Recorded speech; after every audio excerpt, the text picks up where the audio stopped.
Alright, nkwaniriza nnyo alaba Big Brother Uganda yobera kubanga oje kumiddeko bali kusubscribinga wengere okusubscribinga ate osharinge osobola okubeera nga ekintu kino kiwanika waggulu nnyo oli number 1 fan okubeera nga otulaba oli wama nnyo abali mu biyumba mbabuzaako abali ebulaya yonna bali kubanga mutulaba tuli live and clear tuli kigoji tusinzidde naye nga ensonga za Palaso zembadde njagala okwogerako katini nnyo. Palaso mwana mulenzi ono ava mu Mayanja family actually bwanga toyogedde ku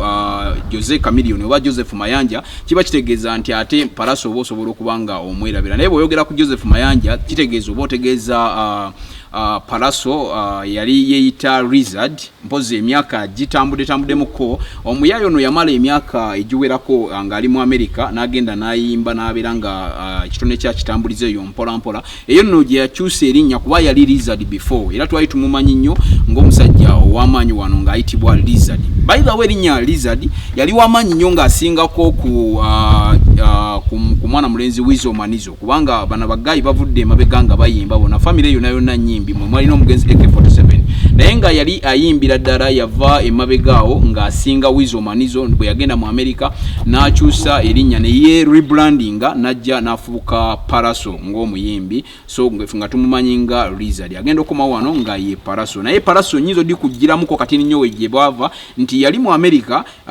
ayina gundi gye yalimu content gundi gye yalimu awo nga bamuyita olulimi lwe bakozesa nga Lulatini nga baluyita Pius erinnya Pius nelikyuka nga ebwolikyusa wano nga litegeeza Palaso so kyaveri nalijja mu Pius n'alifuula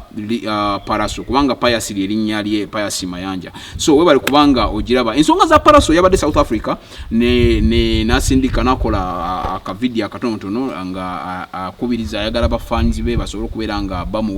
bamuyamba agudde mu batemu briefly yagizizaako okunnyonnyola ngeri kigi yaguddemuko mu batemu naye nga ensonga zino zikyagenda ddala maaso mwe bannayuganda mwe musobola okubanga muyimirizaawo ekintu kino olw'ensonga tuzze tulaba ebintu bingi nnyo naye nga tubiyita bya musaago Gravity bamukuba amasasi juzi ne bagamba nti awo yakola mawulire tuleme gamba baselebrity baffe nti buli muntu abeera nga alina kyatuuseeko aba akola bukozi mawulire kubanga Palaso olwabadde okuteeka akantu kano ku social media platforms zonna nekitegeeza nti nno abantu ne batandika okuteekayo nga bw'alowooza waawo yaleeta luyimba waawo yalina oluyimba olupya promotinga luyimba no Palaso yafunye obuzibu obw'amaanyi era ne bamukuba nti bamukubye naye yerwanyeko ng'omuntu n'asobola okubanga ne Katonda n'amusaasira n'agenda n'afuna omuzira kisa n'amuvuga n'avaayo. Palaso tali bubi ali bulungi nti embeera egenda etereera naye nga yafunye obuzibu obwo. Palaso alina oluyimba olupya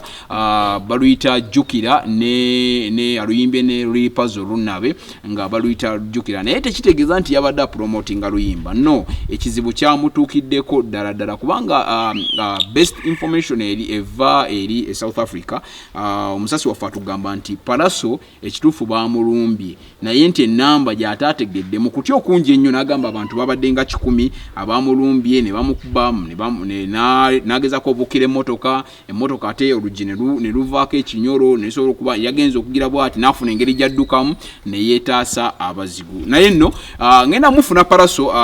one on one tusobole okubeera nga atubuulira kubanga naku ntono nnyo ngenda kuba mubaleetera mubuuze kibuuzo ku kibuuzo nga mbadde mujja mubimbuuza asobola okubeera nga atunnyonnyola atubuulire kiki ekigenda mu maaso mu bulamu bwe. Mukulu kama Ivan yavuddeyo ku lw'omukaaga n'agezaako okunnyonnyola okuttaanya ensonga kubanga jjukira Palaso ali under kama Ivan management era nga yamusayininga okuva lwekiri nti nno kama Ivan waliwo ebyaliwo ebya fiki byonna ne bibaawo n'abeera nga amuta so n'ayingira mu management ya kama Ivan nga Palaso kubanga ali under management ya kama Ivan era ye yamusayininga yavuddeyo n'afulumya ekiwandiiko n'agamba Palaso ali bulungi kati ali waddeko tali bubi nnyo n'ayogerako eri abamawulire n'asobola okugezaako ngattaanya ensonga naye tweyongera omusabira kubanga muyimbi w'amaanyi nnyo mu industry agezaako kubanga atta ebintu abitambuza bulungi mwe bali kusubscribinga mwe bali kulaba muli b'amaanyi nnyo mweyongere okusubscribinga tubaagala nnyo just big up.